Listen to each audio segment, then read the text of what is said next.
Greetings, Jaja children. I pray all of you are well. I bring you greeting in the name of Jehovah, our Creator, and Jesus Christ of Nazareth, our King. I am Lily of the Valley, and today's topic is ancestral lands, tribal lands. You know, the thing where most of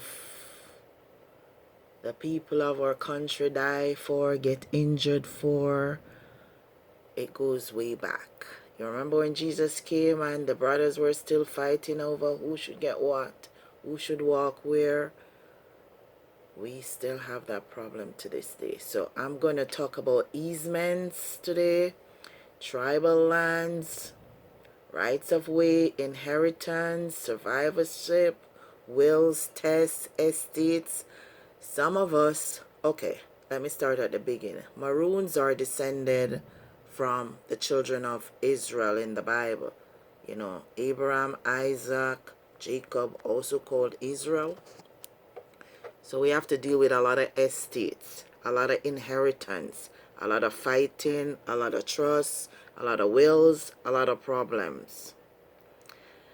So I'm gonna see how best I can deal with it. Some of us remained in our tribes, in the mountains, in the hills, in the bayous, in the swamps. In the United States on the mainland, it's still called tribes. We're still called Indians, West Indians, American Indians, 12 tribes, children of Israel. We're still tribe people because that's how the Most High put us on this earth, in our tribes, in our nations. Some of our people will leave and go after other forms of government like democracy or whatever, but that's fairly new. That's not even 300 years old as yet. So our tribal history, it's going to take us to the end. Even in the book of Revelation, you see the tribes are still there. If you look on Genesis 10, the tribes are still there. The Most High put the earth into tribes. So we have leadership based on kingdoms. So Christ's kingdoms is all the Christian nations and all the Christians in the earth.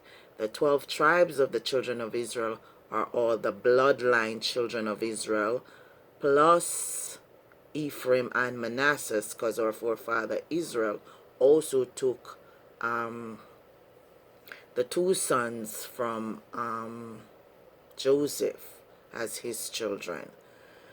So that's where a lot of the issues with inheritance come from. You're going to also check the description box at each of these videos because more links will be there. So in the tribal lands, the elders, the chiefs, the queens, the Hebrewisses, the kings, the captains, the colonels, the generals, the commandantes, the queens, the empresses, they usually deal with the law. The lawyers, the judges, the sheriffs, police, they handle these type of issues. But most times there's no clear channel, especially if some of the people are not living in the tribes, how to resolve these disputes. So I'm going to try and walk through some of that today.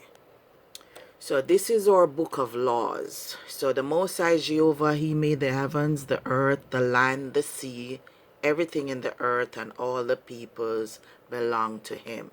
So the first place we check for laws regarding inheritance and lands is our Bible. You can see how many times that is mentioned. If you do a search for land and inheritance, there's a 1,770 instances, and that's just the Bible, because we have many more books that talk about inheritance, how it's handled by lot. If a man dies and he has no children, it handles that. If it's only daughters, where does their inheritance come from? In the tribe, treat them as if they're sons, and it stays within the tribe in which they were born. This is why the Most High doesn't approve of mixed race or mixed tribe and mixed bloodline marriages, because the inheritance is not supposed to leave the tribes of the children of Israel and go to the other nations. So it's a very big topic, okay? So the tribes of their fathers and the tribes, they have to be bloodline. Like in Maroon country or American Indian country, they have to be full-blooded Maroons. What that means, they're not mixed race, mixed bloodline, mixed anything. You have to be full-blooded on the father side and on the mother side. So that's why a lot of these treaties and tribes, like in Haiti, even in Ethiopia, it's called laws of consanguinity, who a person can marry or not marry or own land in those tribes and in those countries. It goes back to the scripture, okay? And when the parents, the scripture says a good man leaves an inheritance for his children, those are the grandchildren. Some of them squander it, some of them waste it, some of them, like the prodigal son.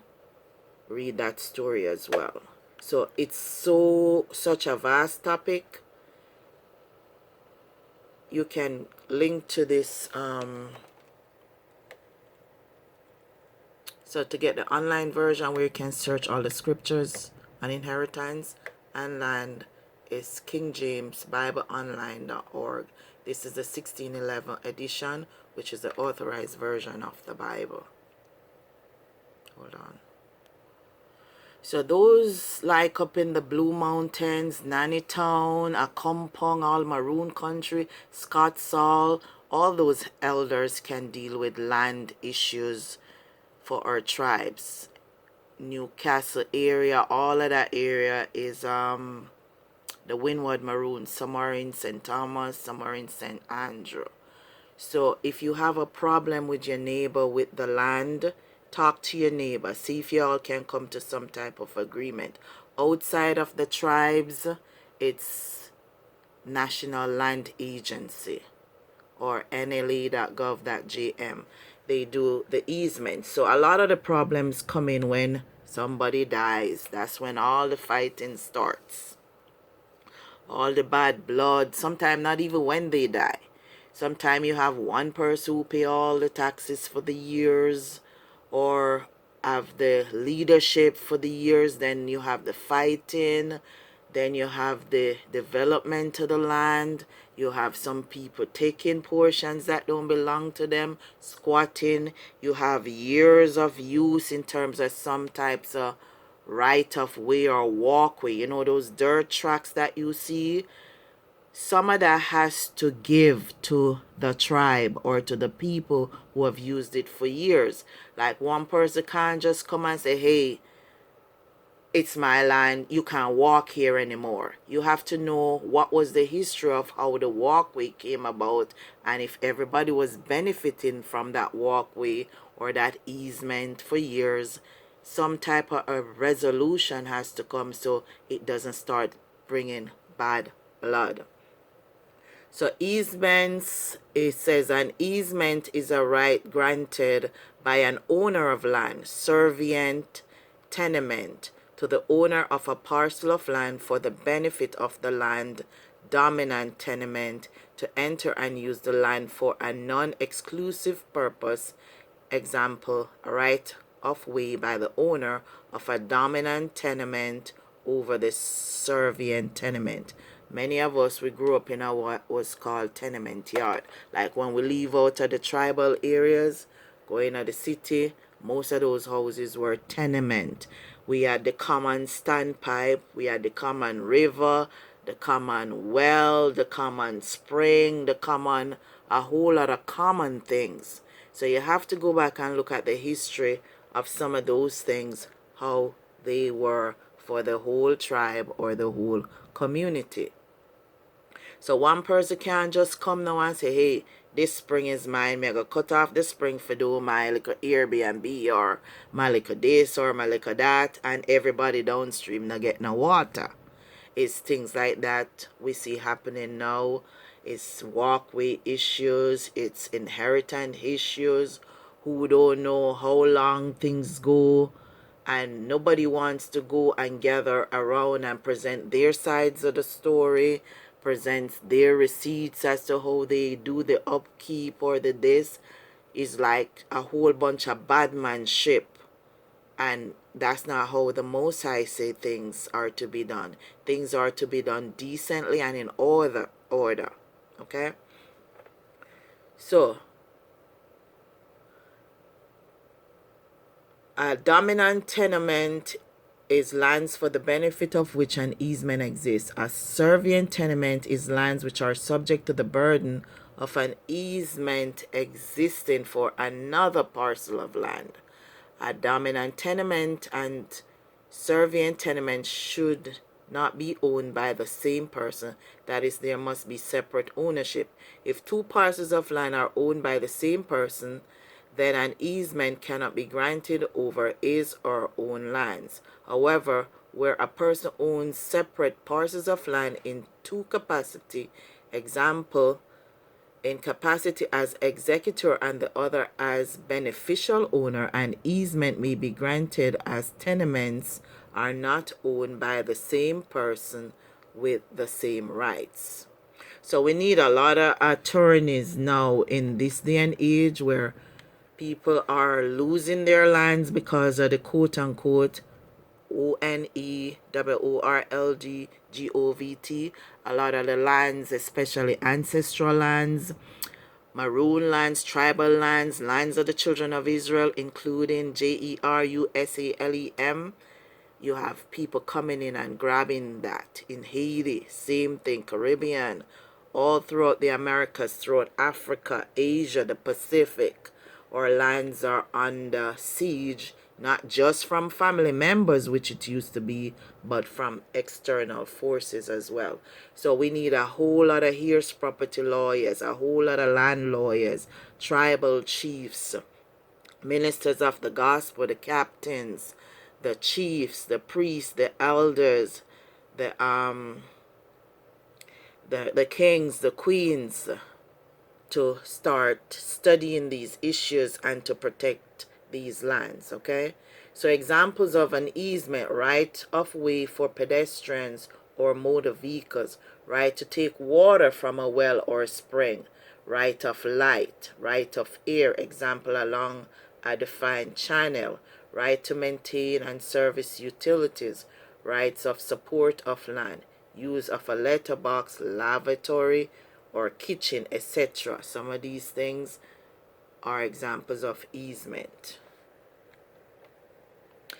Extinguishing an easement. An easement may be extinguished by express release by registration of a transfer releasing the easement, by an order of the court which has the power to modify or extinguish an easement. Unity of ownership. Alteration of the dominant tenement in which a manner of the easement is no longer necessary. Implied release, such as abandonment of an easement, agreed event or time. So I've seen recent easements now requesting permission to grant to like the utility company on our land. This is in the US I'm talking. And then some of the language in the easement documents have a sign and all of them stuff. You don't want that in your easement document. Whoever you have it with, they're supposed to be for that person. If that contract ends, renegotiate a new one.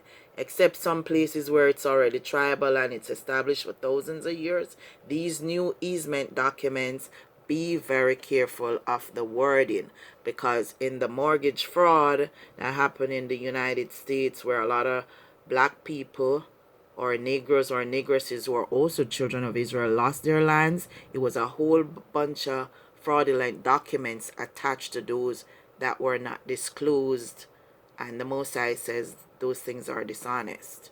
Okay, so if you have land issues, talk about the easement with the person who you have. If they don't want you to walk in a certain area, certain places are easements along the road, along the beach. We're seeing a lot of that in terms of the resolution coming for those things.